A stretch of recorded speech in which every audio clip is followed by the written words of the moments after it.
Hey, seniors. Just wanted to go through our first sort of video lesson regarding the text that we've been reading, which is, of course, Chris Stefanick's Absolute Relativism. We have already read a number of pages in here, and as is usual, I'm going to be connecting to you a worksheet to help you keep your thoughts in order.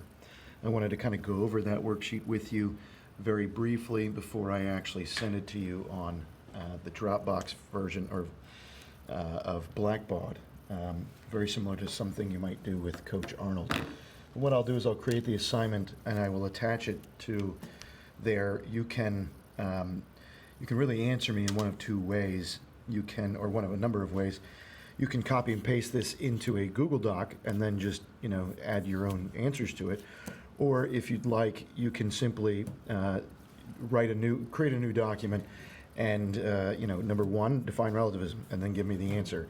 And then just send me the answers, as it were, to these questions. And most of these are very straightforward. All of these can be found in the text, of course, and they are typically written in order. And of course, if you read the way I do, in which way I encourage you to do, always read with pencils or pens so that we can see what's important. All right?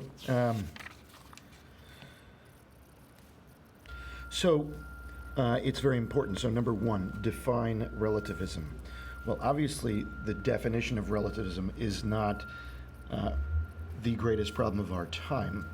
If we read further down, relativism is the idea that there is no universal, absolute truth, but that truth differs from person to person and culture to culture. In other words, truth is relative to what each person or culture thinks. That's going to be our answer to number one. You can refine that and distill it into your own words here, as long as you get the gist of what's going on with that definition. Now, if you look at number two, define truth as the book does. Now, that one's not in order because it's right here, as my friend Webster. His writing is, yes, a little bit informal, but it's meant for a more modern age group. Now, you can probably hear in the background the construction. I opened the window in hopes of making the experience more authentic with the construction noises. What did Pope Benedict XVI call relativism, etc.? Let's look at so each one has its own. What's a selective relativism? This is pretty important in terms of a lot of people are actually like this. The people who are dogmatic or absolutist about certain things, but when it comes to morality or other things, they don't. They think it's anybody can determine whatever they want. Now, possibly one of the most important questions on here is number 8, which I expect that you will write on the back, or rather, you won't, because you won't be getting this sheet. You will. Sorry, it's not relative anymore because you're not here. But the answer to this is very important in terms of your ability to think and process information. Let me go close that window. It's getting loud. Now, the quotation is, and I want you to read it yourself more than once, as I said here, but let's just go through it. It's by a guy named Richard Dawkins, who is a fairly renowned, and he's not really renowned necessarily because of his actual work. I think it's more because of he's been so, he's kind of an emblem for atheism. He's somebody that they now call the new atheists, and this sort of militant atheist who's not afraid to say, not only is God not real, but believing in him is actually damaging to people, which is just an absolutely absurd idea that is out of touch with all of human history. However, he has made a lot of money and made a lot of notoriety spewing not only atheism, but atheism as a solution to things, or in fact, accusing Christianity of harming people and whatnot. And listen to this quotation. Read it through it with me as I go. There is something infantile in the presumption that somebody else has a responsibility to give your life meaning and point. The truly adult view, by contrast, is that our life is as meaningful, as full, and as wonderful as we choose to make it. So hopefully you understand our terms here. There's something infantile. something childish in the presumption or in the thought that somebody else, somebody outside of ourselves, has a responsibility to give your own life, my life, meaning. That someone else has a responsibility, like a religion, or, think about it. If you really think about it, it's silly that other people don't give our lives meaning. Of course they do. And it's actually our relationship with other people that gives our life meaning. You can't be a son without having a father. You can't be a father without having a son. You're a brother. You are a student. You're a cadet. You're not just a regular student. You are a cadet. And you might one day be a husband. You may be a teacher. You may be a construction worker. You may be any number of things.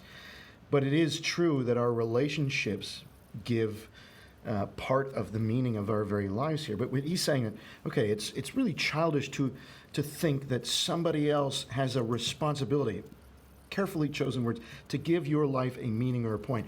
You don't have to be a tiny little infant, someone who's requiring help in order to require somebody except for yourself to give you any meaning in your life. In fact, the truly adult view, what thinking, rational people say, and this is one of the most insidious things about this new atheism, is that they try to make themselves as the only ones that are rational and intelligent.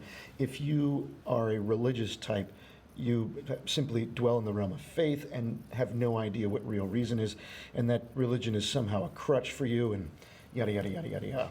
It's all garbage. But the truly adult view, by contrast, is that your life is as meaningful,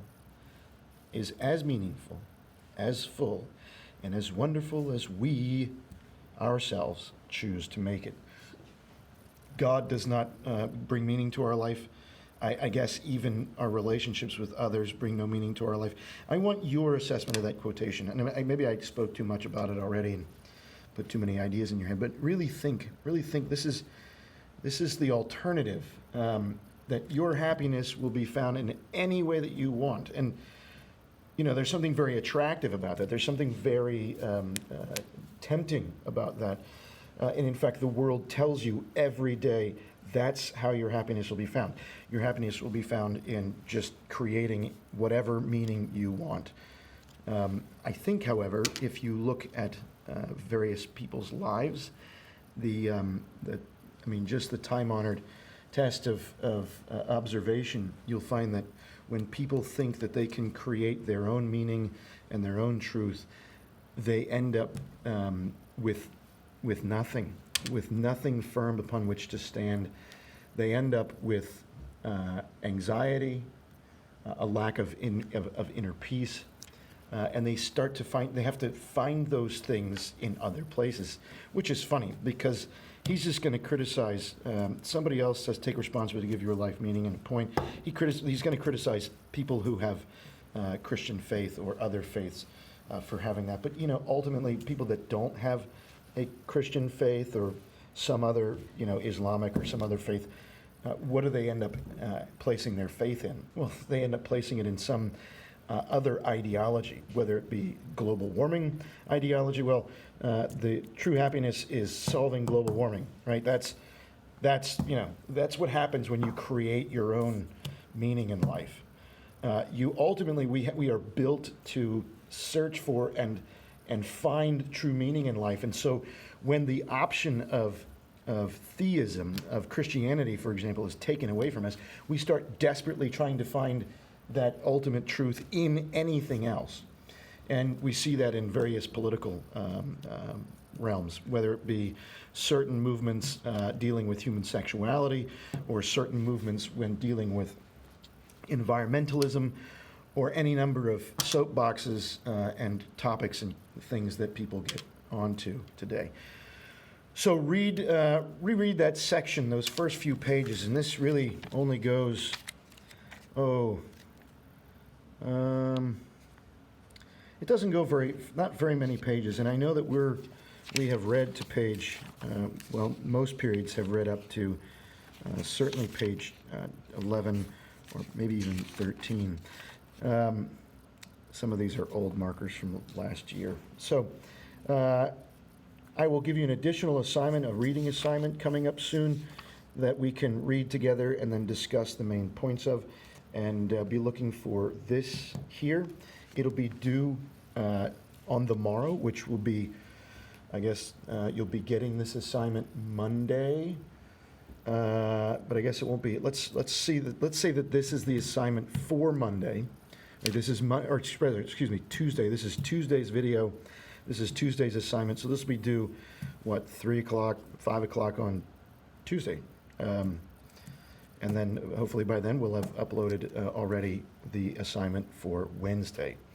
Hope this isn't too confusing for you guys. I hope that you aren't bored to tears, but if you are, offer it up as penance for your many sins.